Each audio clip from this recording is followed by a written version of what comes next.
I don't want to hear a bottom line. I want to hear somebody telling me with a certain amount of consistency what they filed as a complaint. Welcome to MsMojo, and today we're counting down our picks for the lawsuits that this famously no-nonsense TV judge couldn't get rid of fast enough. You want to see it again? Fine. Let's take a look at it again. I need to see it again. Number 30. Not my favorite case. Judge Scheindlin doesn't mince words. From the top of this case about a cracked iPhone screen, she's so bored she can't even contain herself. Go into a long story with me. It's not my favorite case, in case you couldn't tell from the look on my face. This is not a happy face. Plaintiff Michael Arter alleges that defendant Speen Khan broke his phone while roughhousing. But between the fact that the plaintiff was intoxicated at the time and that the crack in the screen is too minuscule to warrant a lawsuit, she's less than interested. The damage is in the top left corner.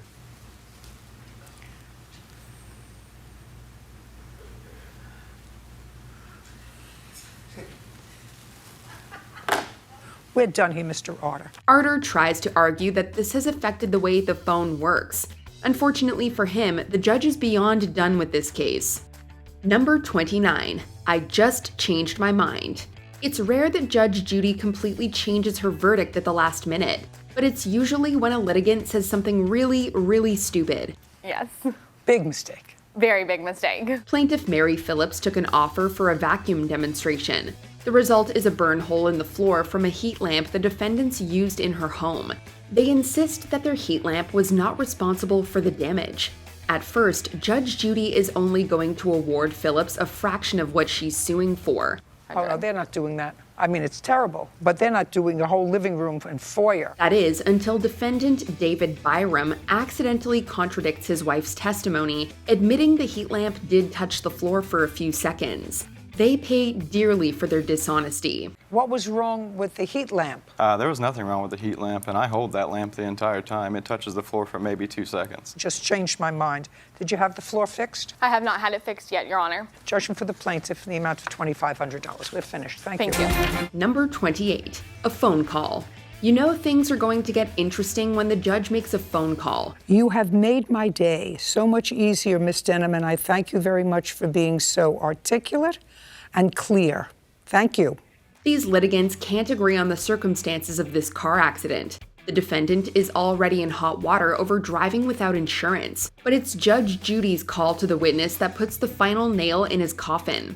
Once she has all the facts, she hands the defendant his own head on a platter and has a great time doing it. You got impatient and went around her and cut her off to make the left turn. That's why she stopped, and that's why she gave the police her name, because you went around her car, cut her off, she was making a left turn, and there was no green arrow. She doesn't even listen to the amount the plaintiff is asking for. She just awards her the $5,000 maximum. Number 27. Careless carding. Lots of bad decisions had to be made to make this case possible. There are several ways for him to get back to where he was supposed to be, but you decided that the best way to coax him to do that was to allow him to drive your golf cart. An 8-year-old really shouldn't be driving anything besides a bike. Someone should tell that to these defendants. Chris Beiser allowed a friend's child to drive her golf cart, and he ran right into a neighbor's shed, destroying it. Beiser, who owns the cart and was in it with the child at the time, does not think she's responsible. That's not how Judge Judy sees it. You hit the shed. As a matter of fact, even in the story that you're telling me, you hit the shed because you took the wheel and said you were turning it. You hit the shed. There's really no way the defendants can get out of this one. They are going to pay to have the shed rebuilt. It's just a question of how much. The estimate for that shed is the removal, the rebuild, and the... I said I find $4,500 unreasonable. Sure. Good. Much better. Judgment for the plaintiff. Number 26. Breaking the law. Plaintiff Phyllis Charday doesn't start things off on the right foot. I got pulled over without insurance. That's not the reason. That's not the reason. Okay. That's baloney. She's come to the court because her friend sold a car she paid for without her permission. The only trouble is that Charday had to put the car in the defendant's name. I'm telling you, not a smart thing to do. Because now you're liable for anything that happens with that car. You do understand that. Yes, ma'am. Judge Judy susses out very quickly that there's a reason the plaintiff couldn't have the vehicle in her name. Sharday is not legally allowed to own one. To award her any money would be to uphold her illegal activities. It may be a TV court show, but Judge Judy's not interested in helping scammers carry out their scams. And what you're asking a court to do is to say, well, despite the fact that you were breaking the law, I'm going to help you. Courts don't do that. Not this court. Number 25. Don't try to outthink me, sir. The plaintiff in this case is suing her ex-fiance for unpaid loans and the cost of a wedding dress she's still making payments on. Here's the problem. The defendant is already married to someone else. Do you understand what I'm saying, Mr. LaCourse? Yes, I do, Your Honor. Don't try to outthink me, sir. You're going to lose. His excuses are all over the place. Judge Judy swiftly lets this guy know she doesn't buy any of his baloney about why the check he wrote bounced. Look at the things that you've said to me so far. I gave it to her because she has 5 kids and I was helping her out, right? I gave it to her just to put in the bank and hold. I gave it to her because she was coming down to visit me so much and I never asked her to come. Look at all the 3 things you said to me in the course of less than 90 seconds, Mr. LaCourse. Yes, ma'am. As if Judge Judy hasn't already heard every excuse in the book. She dispenses some of her trademark wit and hard truths to both of them before ruling in the plaintiff's favor. See, I got it. As far as the wedding dress is concerned, I would stop paying for it and consider myself lucky. Number 24. The wrong side of the fence. Sometimes neighbors make the worst enemies. In this case, plaintiff Bob Ketcherside is angry over the defendant's choice of paint for their shared fence. Meanwhile, Ketcherside can't even see that side of the fence from his house or yard. It's completely visible to the rest of the neighborhood, anybody on the street, anybody on the sidewalk. Who cares? That has nothing to do with you. Things got tense between them and they landed in court. This is clearly a case of a litigant having too much time on his hands. So he painted the fence that only the side that faced his property, a fence that you put in the contract he was to pay for half of, a color that he wanted. The defendant, by the way, doesn't even need to say a word the whole time. The plaintiff does a great job of looking foolish all on his own, though he does get a little help from the judge. The only color fence you see from inside your house, from your backyard, that your children see, that your grandchildren see, that your wife sees, is this color fence. Am I correct? Yes, ma'am. Number 23. You hit his car. There are some people who can't even fess up to wrongdoing when the evidence is plain as day. He hit there's a portable handicap sign. He smashed into that and smashed into my car. And that the sign smashed into your car. No, the car did too. Okay, and that's what the video is going to show. Oh, you bet. Here, defendant Joffrey Koloski is willing to tell Judge Judy right to her face that he did not back into the plaintiff's car, even when presented with clear video of him doing just that. You don't even go and see if there was any damage to your car. I knew what I hit. Well, clearly not, because you denied it. He insists he just hit the reserved parking sign in front of it. Well, that's not untrue. But he also most definitely hit both the sign and the car. It seems he wants everyone to believe that dinky little signpost made the plaintiff's entire car move, but anyone who sees the footage is clear on what happened. Thank you. Judgment for the plaintiff in the amount of $1,038.38. Thank you very much. We're done here. Number 22. Unruly witness. I Yes. proceeded to pull out. You can't pull He out. struck my vehicle. You can't pull out. Doing the high rate of speed that he's doing. I have a witness saying that he had pulled out earlier down the road, driving Listen to me- recklessly. Listen to me very carefully. His name is Chris. That's correct. You have no insurance, and you had a stop sign. The judge is already set to rule for the plaintiff. He's suing for damages from a car crash where the defendant struck him. The defendant was the one with the stop sign, so it's pretty cut and dry. When the plaintiff's witness begins speaking out of turn, however, that's when things really kick off. You don't drive a car without insurance. That's irrelevant. Not to me, it isn't. Maybe to you. Discussion about the actual accident is completely sidetracked as she spends most of this brief case lecturing the two unruly men on the law and the problems of driving without insurance. Sometimes you have to wonder if she's just toying with people for our amusement. It's so satisfying to watch her let these two have it. He thinks that this is a cocktail hour. See that door? Yes, sir. Yeah, that's the one. So you're saying the fact that I'm saying judgment for the plaintiff in the amount of $250. We're finished. Thank you. Number 21, calling it.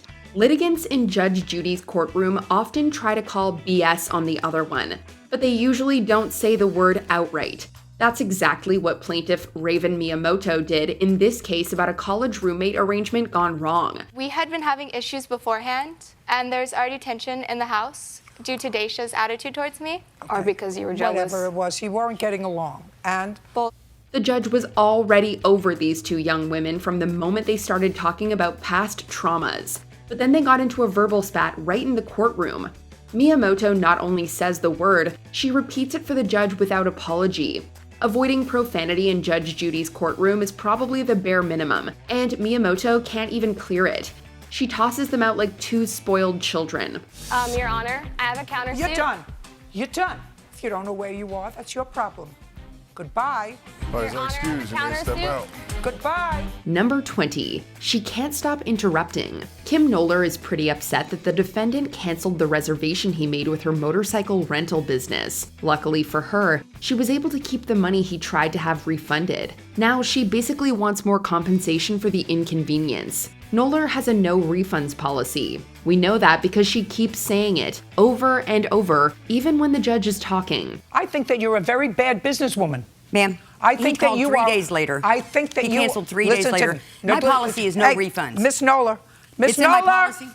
I'm talking, you're not. The first rule of Judge Judy is don't talk over Judge Judy, but she doesn't seem to care. The judge already has it in for her over her business practices, but it doesn't take long for Knoller's case to be dismissed due to her sheer inability to stay quiet. And used my business before 3 times. That And understood they the call- policy. Hey, just That understood the policy. goodbye. Your case is dismissed. That's We're great. done. Number 19. No zipline, no money. This defendant rented a cabin for several days and decided she didn't have to pay. Her reasoning is pretty solid. Not. The zipline she and her family wanted to use was not open for business. Somehow that's the cabin owner's fault? So she's decided she deserves a full refund because their ad mentioned there was ziplining nearby. Well, the zip line was there when we rented it. If it closed its doors, so we rented it in June, or paid it in June, July 14th, which I have a picture, they closed their doors. The judge, and anyone with half a brain, does not agree. Scheindlin courteously gives the defendant a chance to explain herself before poking holes in her entire argument. In fact, it might have been kinder for her to just rule against her case outright. Instead, Scheindlin makes sure to promptly make a fool out of her before issuing any ruling. There was nothing that you could do with your family that you don't see regularly if there was no ziplining in what looks to me like a beautiful environment. Well, we weren't enjoying the environment, and my children didn't want to stay. Yeah, well, then you have spoiled children. Number 18. A gift from Judge Judy. Judge Judy is known for many things. Being sweet is not necessarily one of them. In the earlier days of her show, she presides over this case between exes fighting about a dog. Knowing she can't come up with a solution that would make both of them happy, she comes up with a little prompt creative justice. There really is no law in any jurisdiction that I know about that covers the joint custody or the visitation of a pet. Well, don't look at Terry as a pet, another type of person. At this point, the pup is living with the defendant. So as a compromise, she decides to give the plaintiff a brand new dog she found by scouring the paper. As soon as the man sees and subsequently holds the animal, you can clearly see his heart melt. It all unfolds relatively quickly, but is also a show of heartwarming generosity from TV's harshest arbitrator. Okay. Thank you, Your Honor. This is my doggy. Ooh, precious doggy. I guess that's the best thing there. I need to get out of her life. But my dog. Number 17. Big time doubts. Right at the top, the judge makes it known she's skeptical of whatever these two litigants have going on. You're going to have to convince me, Mr. West. Sure, I can do that. I doubt it. Okay. Big time doubt it. The case is ostensibly about money owed for an international trip. She chooses her words very carefully. Then the judge starts interrogating the defendant about what he had been up to since he got into town. You're in a new place. You're in LA, right? Yes. Had a good Flew time. you here. What I'm asking you is, did you have a good time last night? Yes, I had a good Where time. did you have dinner? At the hotel. With whom? It seems like she knows something about what the men had been doing the prior night and is trying to suss it out. Whether or not the case is real or fabricated for a free trip to Los Angeles, Scheindlin is clearly having a great time making the litigants squirm a bit before sending them on their way. What do you think is going through my mind now when I said to you, I'm skeptical about your case, and you say to me, I have all the evidence here, so I want to show you that it's a real case, rather than just, I have no case. That was the adjective I used. I apologize. Number 16. That sounds unreasonable. After her friend crashed her car, the plaintiff sues for her deductible, but what Judge Judy takes issue with is that she's suing for well over the deductible amount. But you had a $500 deductible.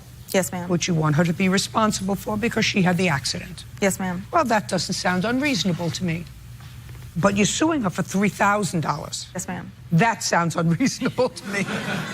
You see, the plaintiff wants her ex-friend to help pay for a brand new car, and even claims she has texts to prove they had an agreement to that effect. But of course, the texts end up saying nothing about this ridiculous-sounding deal. I don't see where she agreed to pay you $2,500. That's not in those text messages right there. If you're going to bring evidence, make sure it proves what you say it proves. Otherwise, you're just going to irritate the judge, and she'll quickly make her ruling.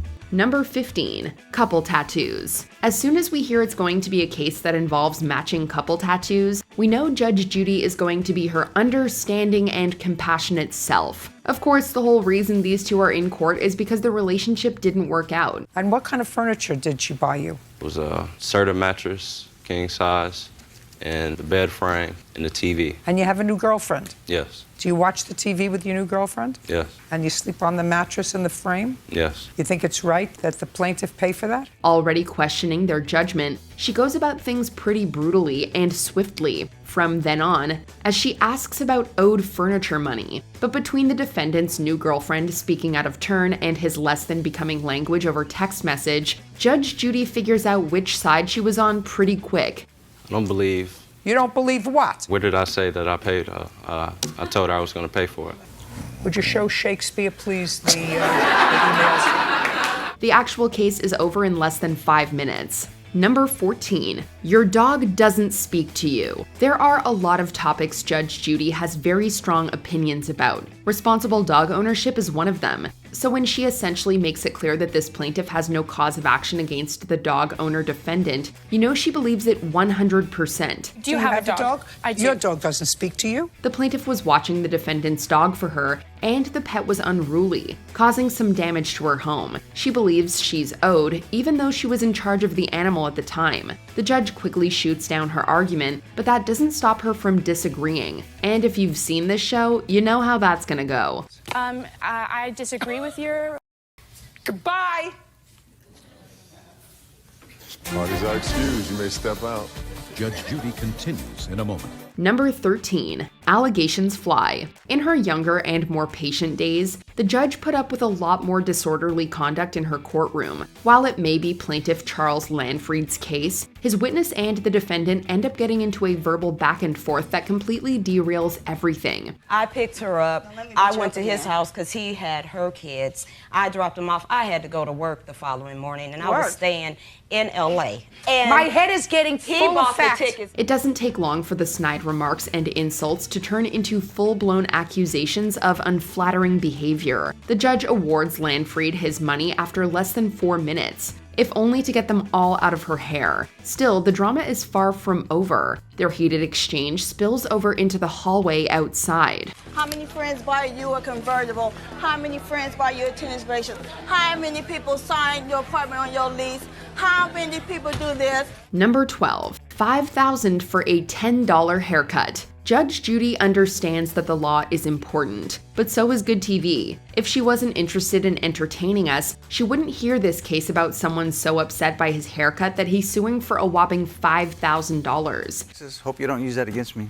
No, I'm going to hold your lawsuit against you because it's stupid. Well, to me, it's personal, and if you got a bad haircut, I'm sure you would be happy. It's stupid.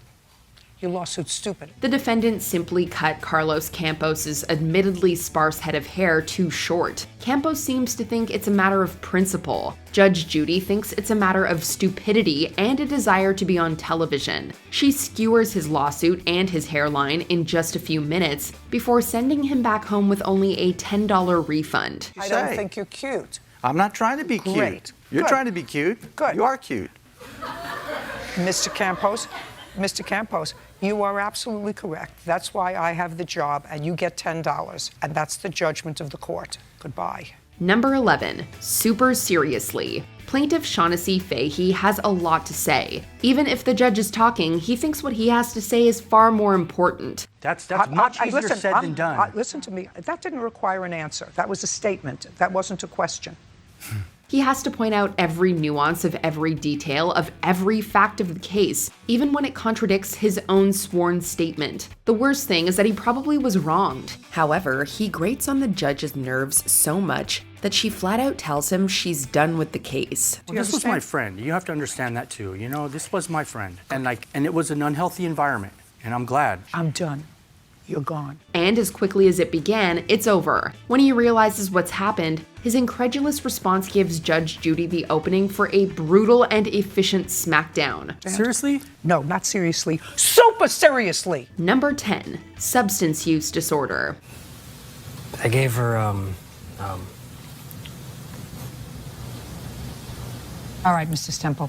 I'm not going to go any further with you, sir. This is probably one of the saddest cases in Judge Judy history. The defendant is Jason Stemple, person who is clearly going through withdrawal. Ever had any substance abuse problem? No, ma'am. He appears totally distraught and physically unwell. He can barely string two words together, and the plaintiff is even forced to answer questions on his behalf. She also admits that he used money she had given him for a drug test to buy illicit substances instead. Eventually, I got it out of him that he had paid for heroin. Judy quickly brings the case to an end in under 2 minutes by first telling Jason he needs help, then by offering to get him some if he wants it. It's rare for Judy to show compassion in court, but it's clear that this man needed to hear some harsh but reassuring words. But I'm going to suggest to you, you're 31 years old. If you want to be 32 years old, you better get yourself some help. Number 9, she's an idiot. Go. Go it. Speak. Let's lighten the mood and watch the Judy we all know and love, the one who calls other people idiots. In this case, the plaintiff is suing Sandy Huang for a $4,800 loan. He'd co-signed the loan, the money of which was used for Sandy's breast implants. I asked and I was like, oh, I want to get my boobs done.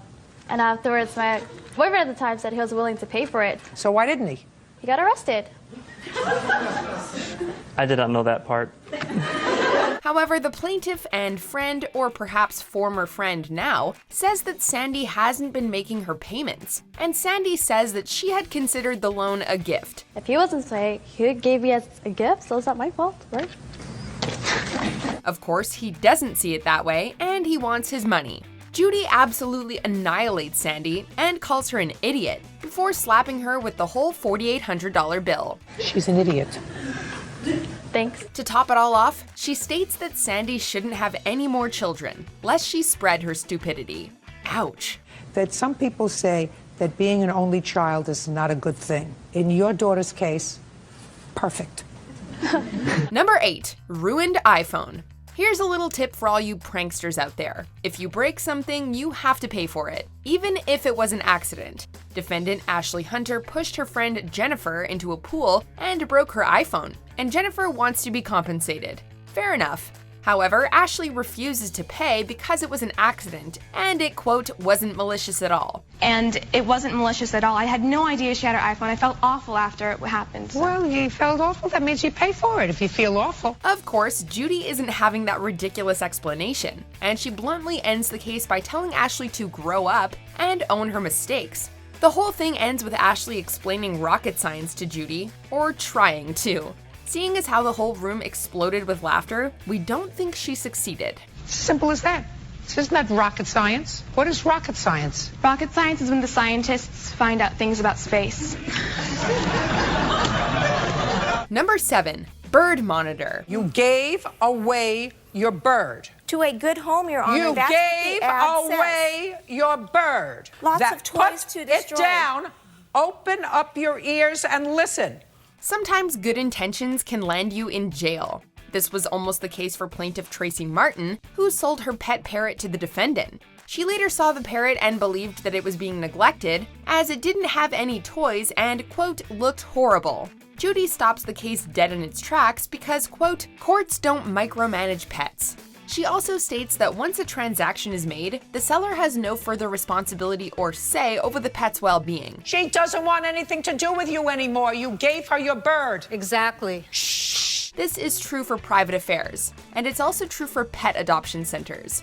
As such, Tracy has no case, and Judy even warns her of potential jail time if she continues in her well-meaning but naive pursuit. If you don't leave her alone, the police are going to get involved and she will get a restraining order against you from coming anywhere near her or where she lives. You have to stay away from her. Number 6, one weird practical joke. Try just to speak the truth. Do you understand? Yes, I do. Yes, I do. Good. Try to speak the truth, then we won't have any trouble, Mr. Mystery. No problem. If you don't, we're going to have a lot of trouble. Oh, the things Judy has to hear. This case sees Jimmy Mystery suing his friend Rafael Cassin for damaging his car. But this wasn't just a simple friends get into an accident in his buddy's car case. No, it's far wackier than that. The two had attended a party, and Rafael got jealous once he saw Jimmy kissing the woman he had been kissing earlier in the day. So he stole Jimmy's car and hid it in a nearby park. I start hooking up with this girl, and later that night I see Jimmy hooking up with the same girl. I got pretty upset, and I hid his car from him. Rafael eventually recovered the car, but Jimmy noticed some extensive damage, including dents, scratches, and a missing grille. Despite calling Jimmy a wise guy, Judy swiftly awards him $910 because you can't just steal your friend's car and hide it in a park. By the way, Your Honor, you look beautiful. Don't Don't suck there, up. Mr. Don't Mystery. suck up. Figured I might Because have. it'll be the fastest way for you out the door, sir. Number 5, two tiny women. What were you cursing at them for? Because they're losers. There's nothing like a good Judge Judy evisceration. Defendant Alexandra Nelson had harassed the plaintiff outside of his house and swore at 5 or 6 of his friends. The plaintiff retaliated by confronting them, but according to Alexandra, they were just being dumb, and the plaintiff had no right to confront 2 tiny women. This ridiculous statement shocks Judy, who contorts her face and visibly recoils from the stupidity. She then calls Alexandra an idiot and a manipulative problem, before slapping her with a $4,000 judgment. Judgment for the plaintiff in the amount of $4,000. That's all. Step out. Maybe next time she'll think about provoking people in front of their own houses. Because if there's one thing we learned here, it's that silliness like that results in one swift court case. Number 4, can I interest you in some venison? This is one of the funniest cases in Judge Judy history. It sees Eve Dettenheim suing her own sister, Carol, over damages to her car. Carol had taken the car and hit a deer, causing $1,300 in damages. I just didn't think. You didn't think? Who do you rely on to do your thinking?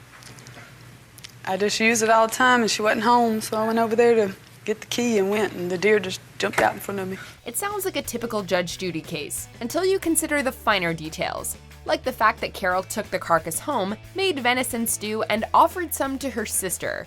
What'd you do with it? Ate it. Is that true?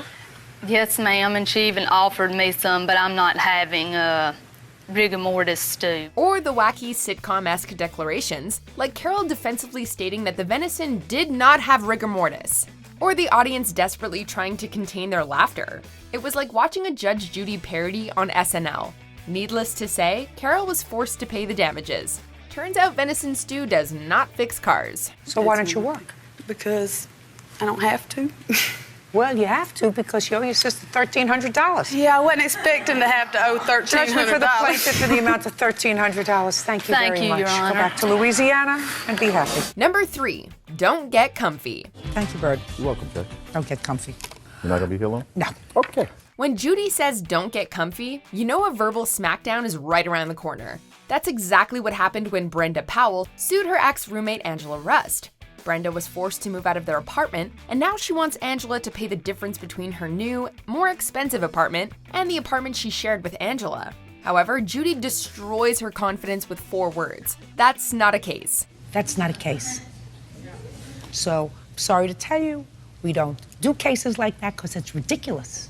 She goes over a few of Brenda's options before dismissing the case with a simple goodbye. This whole thing is over in 2 minutes, and it leaves Brenda in tears. We can't say we blame her. We'd cry too if Judy eviscerated us like that. That doesn't happen. Parties are excused. You may step out. Number 2, she broke my toilet. Now, what is small claims court for if you can't sue your friend over a broken toilet? Lisa Reed believes that her friend, Barbara Loth, is responsible for her toilet because it cracked after Barbara sat on it. This whole ordeal is probably the most embarrassing thing that Barbara has ever gone through, and we feel terrible for her. And so does Judy. All I want to know is, did you fall on it? Did you kick it? Heck no. Did you hit it with a hammer? Did you hit it No. Did you hit it with a wrench? No, Your Honor, no. It broke. She quickly explains that the toilet broke while Barbara was using it. In other words, that Barbara did not intentionally break the toilet, before calling the case stupid and throwing it out. The audience claps and guffaws, and everyone goes home happy. Everyone except Lisa. Toilets break. I had one just break in my apartment last week. Cost me $650 to put in a new toilet. You think I went around to try to find the last person who sat on it? Be stupid. Grow up. That's all. Before we continue, be sure to subscribe to our channel and ring the bell to get notified about our latest videos. You have the option to be notified for occasional videos or all of them. If you're on your phone, make sure you go into your settings and switch on notifications. Number 1, Dumb and Dumber. Judy must love it when the defendants do her job for her. In what is perhaps the most famous case in Judge Judy history, a man incriminates himself in a matter of seconds by indirectly admitting that he stole a woman's purse. The plaintiff, Ginny Paradesa, lists some of the items that were stolen in the purse snatching, including her wallet, a calculator, and an earpiece. Or was there an earpiece? Not according to the defendant, who brilliantly states, "There was no earpiece in there, ma'am." I had to replace all my IDs. I had gift cards in there, my earpiece, and a calculator. There was no earpiece in there, ma'am. Everyone laughs in disbelief. Judy calls them dumb and dumber, and the plaintiff is awarded $500 for her troubles. Now, if only all court cases could be that simple. Judging for the plaintiff for the amount of $500. That's what I think it's worth, madam. Goodbye. Which of these cases were you surprised to see end so quickly? Let us know in the comments. We had fun. We had fun earlier. Good, I'm glad you did. Your case is dismissed. So's your counterclaim. We're done. Do you agree with our picks? Check out this other recent clip from MsMojo and be sure to subscribe and ring the bell to be notified about our latest videos.